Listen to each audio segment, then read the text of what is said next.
আপনার মন খারাপ হলে আপনি এই সূরাটা পড়বেন, আপনার মন ভালো হয়ে যাবে। এটাকে দি অ্যান্টি ডিপ্রেসেন্ট সূরা বলে, মানে ডিপ্রেশন কাটায় ফেলে।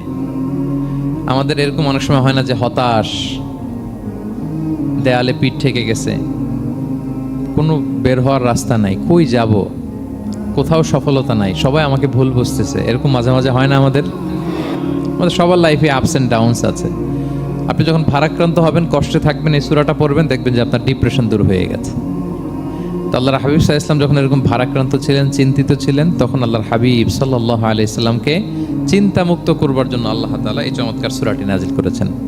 আল্লাহ নাজিল করলেন, আউযু বিল্লাহি মিনাশ শাইতানির রাজিম, বিসমিল্লাহির রাহমানির রাহিম, ওয়াদ-দুহা ওয়াল-লাইলি ইযা সাজা মা ওয়াদ্দাআকা রাব্বুকা ওয়া মা ক্বালা ওয়ালাল আখিরাতু খায়রুল লাকা মিনাল উলা ওয়ালা সাওফা ইউতিকা রাব্বুকা ফাতারদা।